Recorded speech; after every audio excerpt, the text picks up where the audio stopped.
Today we're checking out each of the ranged DPS specs in Mists of Pandaria Classic to see how each is expected to perform throughout this expansion, so you can get a better idea of what will fit best for you as a main. I'd say there is a decent amount of variety when it comes to how well range does, and that for a number of classes you'll be swapping spec around as the expansion progresses and your gear improves. Blizzard have also started on class balancing for MOP Classic, and they're going to be taking the largest steps to balance classes out of any modern Classic expansion so far. That being said, when it comes to DPS, they are buffing underperformers rather than nerfing classes which are being stacked at the moment, so you should feel as though there's a bit more choice in what you have to play in your class. They're also balancing with patch progression in mind, so some specs might get a buff now, but they're going to be nerfed later on. Overall, since Blizzard's first post about the changes, they've already made several more adjustments, so I'd rather wait till pre-patch when hopefully they are done altering things so we can see if anything significant has changed in the expected meta of Mists of Pandaria Classic. I think with how things are at the moment, the meta specs are still quite far ahead and they're still going to be the most popular choices, but I want to see how the changes will do during the next round of raid testing, as well as anything else they might modify. This is very exciting stuff for MOP Classic though. Active class balancing is usually just part of an MMO, and it's something I've been missing from Classic, especially Cataclysm. I'll post a link to all the changes below if you want to have a look, as this video is just focused on the ranged DPS. I'll be scoring each class based upon these criteria, which are how well does this spec do in early raid tiers, does this spec scale well, does it remain consistent, or does it get a lot better as the expansion progresses? Is the spec difficult or easy to play? Is this spec likely to be stacked at all? What kind of utility do they have for the raid or personally? And does this spec excel in arena? There'll be a 5-star system too, where 1 is poor, 2 below average, 3 average, 4 above average, and 5 excellent. So with that said, let's check out the ranged DPS of Mists of Pandaria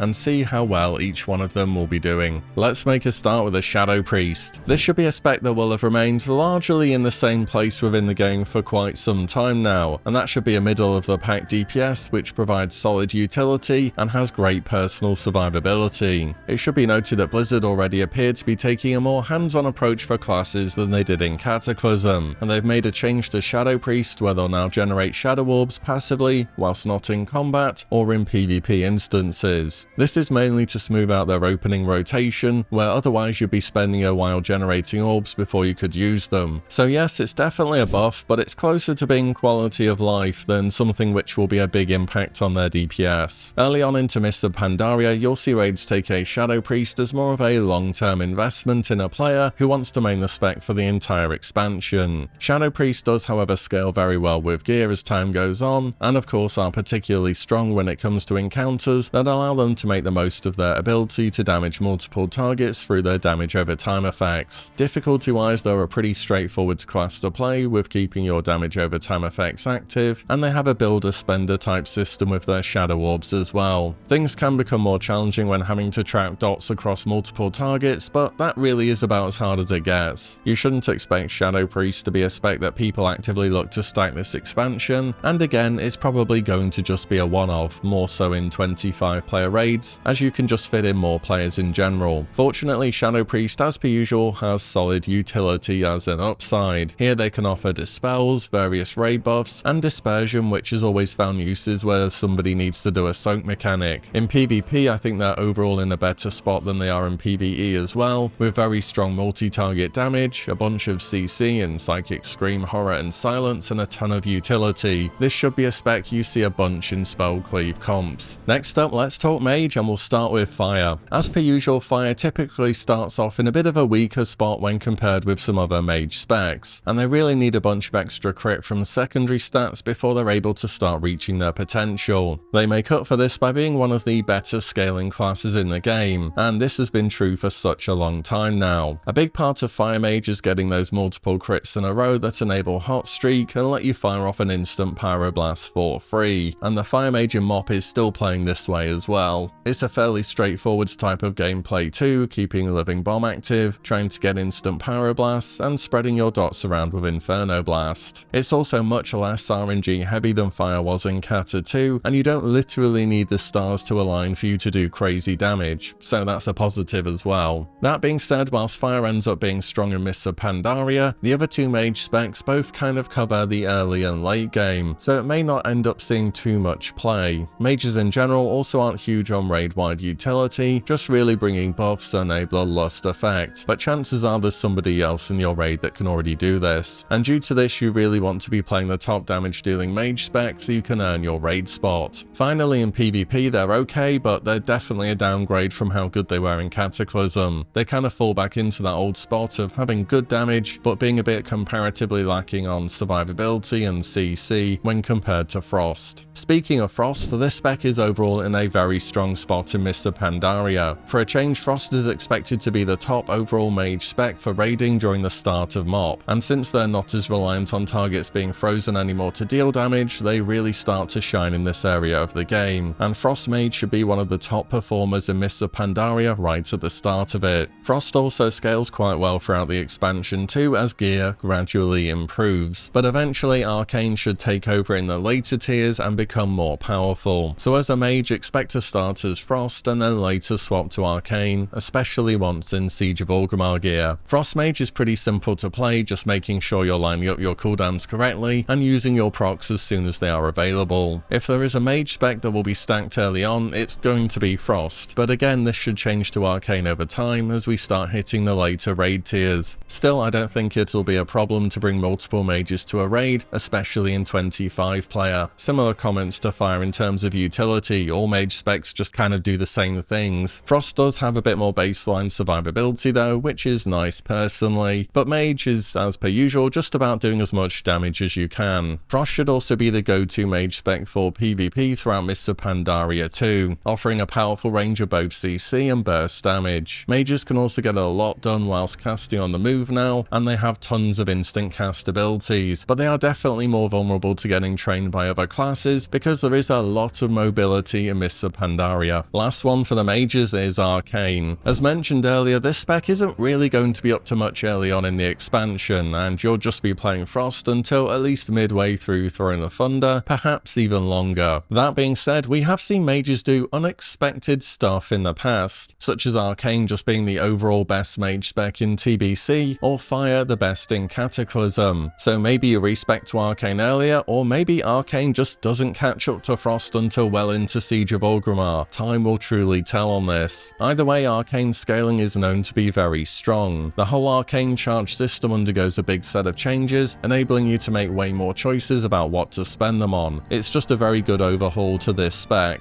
In terms of difficulty, Arcane remains fairly simple, as it's another spec that really revolves around a builder-spender type of gameplay, with Arcane charges and using them on mostly Arcane Barrage. Utility again, similar to the other mage specs. For PvP, this spec needs to stand and cast to do damage way too much for how mobile everyone is in MOP, so don't expect to see tons of Arcane mages here. Overall, mage is in an interesting spot, having 3 potentially viable specs at different points throughout the expansion. So if you enjoy mage and like the idea of flexing into other specs, this might be a solid pickup for Mists of Pandaria. Next we have Warlock, another class that should see a good amount of variety in which specs will be played this expansion. At the start of MOP, the spec that should see the most play from Warlock will be Destruction. Having not seen much play since TBC, this spec makes a comeback, having strong single target damage and great cleave thanks to a reworked Havoc that now properly copies a lot of damage instead of just adding a small extra bit. Destruction should scale well into Mists of Pandaria 2 and definitely get better over time, but it's expected that Affliction will be taking over in terms of damage somewhere into Throne of Thunder, so Destruction should just be an early game pick for Locks, even though it does improve. This is also a really simple spec to play, where you're just keeping your Conflagrate on cooldown and spending your Burning Embers on Chaos Bolt for the most part, just so you don't overcap your resources, and there really isn't a ton more to it than that. Warlocks are expected to be a DPS that is actively stacked in Mists of Pandaria. However, whilst Destruction is good, it's not quite going to be an absolute top performer in the opening raid tier, so whilst Locks will be stacked, raids will likely be picking more of them up as the expansion progresses, rather than just having a ton of Locks instantly straight from the get-go. Utility wise, all Warlocks are pretty good, but you do get the most value out of really just having one of them, and then any extra Warlocks are kind of just providing the same value again. So Warlocks will provide raid-wide benefits such as Soulstone, Healthstone,